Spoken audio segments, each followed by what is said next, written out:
My daughter-in-law poisoned my coffee for the inheritance. Then fate turned the tables. The morning my daughter-in-law tried to kill me, she made my coffee exactly the way I like it. Extra cream, 1 sugar, and just enough cinnamon on top to make it smell like love. That's how I knew something was wrong. She never made my coffee that carefully unless she wanted something from me. This time what she wanted was everything I owned. Before I tell you what happened next, and trust me, you are not ready for how this story ends, hit that like button, subscribe if you're new here, and drop a comment telling me where in the world you're watching from tonight. I read every single one of them, and knowing you're out there keeps an old woman like me company on nights like this. Now pour yourself something warm, sit back, and let me tell you about the day I almost died over an inheritance I never even wanted to fight for. My name is Jennifer. I am 74 years old, and I have lived in the same house on Cedar Hollow Road for 46 years. My husband built the back porch with his own 2 hands the summer before our son was born. He passed 11 years ago, quietly in his sleep, the way he always said he wanted to go. Since then it has just been me, this house, and my memories rattling around in rooms that used to be full of noise. My son's name is Michael. He is a good man, or at least he used to be before he married a woman named Brittany. I want to be fair here, because I know how these stories can sound when a mother-in-law tells them. I truly tried to love Brittany the way I would have loved a daughter. I welcomed her into my home. I gave her my late mother's pearl necklace on her wedding day. I babysat when she needed a break, cooked Sunday dinners for years, and never once complained when she forgot my birthday 3 years running. But there was always something underneath her smile that felt like ice water. She had a way of looking around my house when she thought I wasn't watching, cataloging things. The antique clock in the hallway. The silver tea set that belonged to my grandmother. The deed to this 5 acres of land that developers had been sniffing around for the better part of a decade, offering more money than Michael made in 10 years combined. Started small, the way these things always do. Brittany began visiting more often, always alone, always around the same time in the afternoon when she knew I just made coffee. She'd sit at my kitchen table and ask me questions dressed up as concern. Have you thought about what happens to the house when you're gone, Jennifer? Wouldn't it be easier if everything was already sorted out, so Michael doesn't have to deal with lawyers during his grief? You know, at your age, it's really irresponsible not to have a plan. At your age. She said that phrase so many times I started hearing it in my sleep. I told her gently at first that I had a will, that everything was handled, and that it wasn't something we needed to discuss over coffee cake. But gentle never seemed to register with Brittany. She'd smile that tight, glossy smile of hers and change the subject, only to bring it up again a week later, dressed in slightly different words. Then, about 4 months ago, she started bringing me coffee herself. Not just sitting at my table drinking mine, but actually making a cup and carrying it over, setting it down in front of me with a little flourish like she was proud of herself. I thought it was sweet at first. I really did. I thought maybe finally she was trying. I should have paid closer attention to the fact that she never made herself a cup at the same time. The day everything changed started like any other. It was a Tuesday in early spring, and Brittany showed up around 2 in the afternoon, letting herself in with the spare key I'd given her years ago for emergencies. She found me in the kitchen doing the crossword, and within minutes she was at my stove, humming to herself while she prepared 2 cups of coffee. One for me, one for herself this time, which struck me as unusual enough that some old instinct in the back of my mind sat up and took notice. She set my cup down in front of me, and I noticed her eyes flicker to it just a half second too long before she looked away. It was such a small thing. Anyone else might have missed it. But I am 74 years old, and if there is one thing that 7 decades of life teaches a woman, it is how to read the silence underneath someone's words. I did not drink the coffee. Instead, I told her I needed to use the bathroom, and I left the cup sitting right where she placed it. From the hallway, I watched through the crack of the door as she waited, tense as a cat, watching that mug like it owed her money. When I didn't come back right away, she got up and dumped my untouched coffee down the drain and poured a fresh cup, one that she drank herself, cool as you please. That was the moment I understood something was deeply, dangerously wrong. I didn't confront her that day. I want you to understand why. When you are 74 years old and living alone, and you suspect your own family member of trying to harm you, you do not go charging in with accusations you cannot yet prove. You go quiet. You go careful. You become the kind of dangerous that doesn't announce itself. So I smiled at Brittany when she left that afternoon.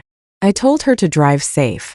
And the second her car pulled out of my driveway, I called my nephew who works as a chemist 2 towns over. And I asked him a question I never imagined I would have to ask about my own daughter-in-law. I told him I wanted him to test something for me quietly, and I told him why. He didn't ask a single question.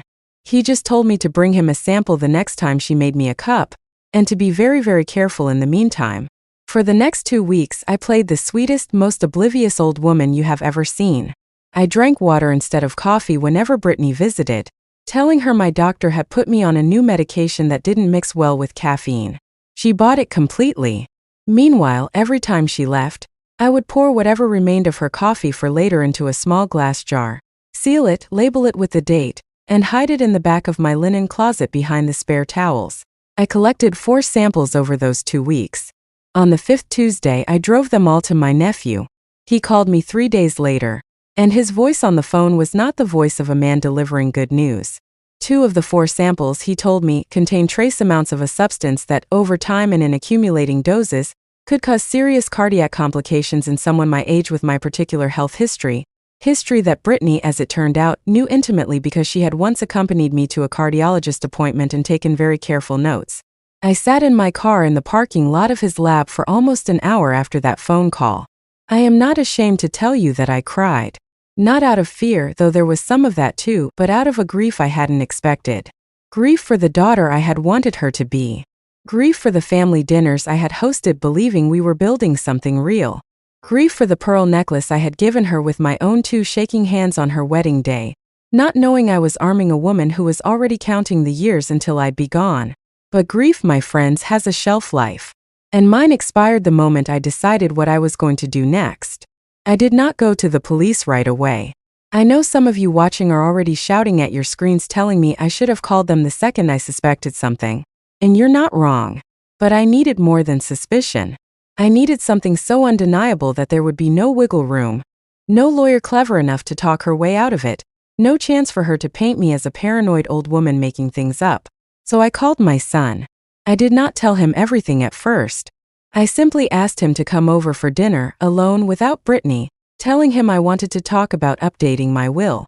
I knew, absolutely knew, that within an hour of that conversation, Brittany would somehow find a way to be there too. And I was right. Michael showed up that Thursday evening with Brittany trailing behind him, her face arranged into an expression of warm, supportive concern that would have fooled anyone who hadn't spent 2 weeks collecting her coffee in mason jars. I served dinner. I let them both relax. I let Brittany get comfortable enough that she poured herself a glass of wine and settled into my late husband's armchair like she already owned it. And then, once dessert was cleared, I set my nephew's lab report down on the table between us. I will never forget the silence that followed. It stretched out so long and so heavy that I could hear the old clock in the hallway ticking, the one Brittany used to look at with those calculating eyes. Michael picked up the report first. I watched the color drain out of his face as he read it, watched his hands begin to shake, watched 40 years of loving his wife crash into a wall of undeniable evidence. Brittany tried to laugh it off. She said it was ridiculous old-timers dramatics, that I must have contaminated the samples myself somehow, that I was clearly losing my grip on reality. But Michael, my son, my sweet boy who I raised to know the difference between truth and desperation, was not buying it. Because he remembered something Brittany had forgotten. He remembered that 2 months earlier, she had asked him casually, over dinner, exactly which cardiac medications I was taking, framing it as concern for my well-being. He put it together right there at my kitchen table, and I watched 13 years of marriage collapse in the space of about 90 seconds. I want to pause here and tell you something important because I know a lot of you watching have your own difficult family situations, your own people who smile at you while quietly working against you. The hardest part of this entire ordeal was not the fear of what Brittany was doing to me physically. The hardest part was watching my son's heart break in real time, knowing that no matter what happened next, some part of him would carry this wound for the rest of his life. But my son surprised me that night. Instead of falling apart, he stood up, walked to the phone on my kitchen wall, the old rotary style one my husband refused to replace, and he called the police himself. Brittany didn't wait around for them to arrive. She grabbed her purse and tried to leave, saying this whole thing was insane and she wasn't going to sit around and be accused of something so absurd. But Michael, God bless him, stood in front of the door and told her, quite calmly, that if she was innocent, she had nothing to fear from staying and explaining herself to the officers on their way. She stayed. She didn't have much of a choice. When the police arrived, I handed over all 4 sealed samples along with my nephew's official lab documentation. I explained the timeline in careful, precise detail, dates, times, everything I had observed. The officers were thorough and professional, and within a few weeks, after further independent testing confirmed my nephew's findings, Brittany was formally charged with attempted poisoning. I won't drag you through every detail of the legal process because, frankly, court dates and depositions are not the most exciting part of this story. What matters is this. During the investigation, it came out that Brittany had been researching untraceable methods of harming elderly people with heart conditions for months, and that she had, in fact, already met with an estate attorney to discuss what would happen to my property in the event of my passing, using language that made the attorney uncomfortable enough that he later testified about it. She had also, it turned out, been quietly draining money from a joint account she and Michael shared, moving small amounts here and there into an account of her own, presumably preparing for a future she thought was coming much sooner than it should have. The trial was difficult. I sat in that courtroom every single day, 74 years old, wearing my best navy blue dress, and I looked her directly in the eye every time she glanced my way. I wanted her to understand that the woman she had underestimated, the sweet old lady she thought would drink her coffee and quietly fade away, was the very same woman who had outsmarted her at every single turn. The jury did not take long to reach their decision. Brittany was found guilty of attempted poisoning and sentenced to serve significant time behind bars.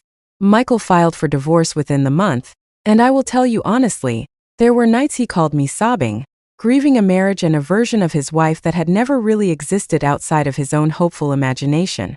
As for me, I want you to know that fate, in the end, has a sense of humor and a sense of justice both. The very same land that Brittany had been scheming to inherit became, ironically, the thing that secured my family's future the right way. Michael and I sat down together, real conversations, no secrets, and we made a plan for that property that honors his father's memory and provides for my grandchildren's education, structured in a way that no scheming daughter-in-law or son-in-law will ever be able to manipulate again. I still make my own coffee every morning now. Extra cream, 1 sugar and cinnamon on top, just the way I always liked it before someone tried to turn that simple comfort into a weapon against me. Some mornings I sit on that back porch my husband built, coffee in hand, and I think about how close I came to losing everything, not just my life, but my faith in the people closest to me. But I didn't lose that faith. If anything, I found something stronger.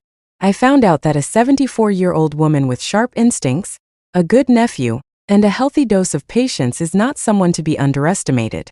I found out that my son, despite everything, chose truth over comfort when it mattered most. And I found out that sometimes the very people who think they're clever enough to outsmart you are the ones who end up teaching you just how strong you really are. If this story moved you, touched something in your own life, or reminded you of your own family struggles, please give it a thumbs up and subscribe for more true stories of resilience, justice, and old women who refuse to go down without a fight. Tell me in the comments below where you're watching from tonight. And if you've ever had someone in your own family show you their true colors, I want to hear that story too. Until next time, take care of yourselves, trust your instincts, and never, ever underestimate the quiet strength of a woman who has lived long enough to know exactly who she is.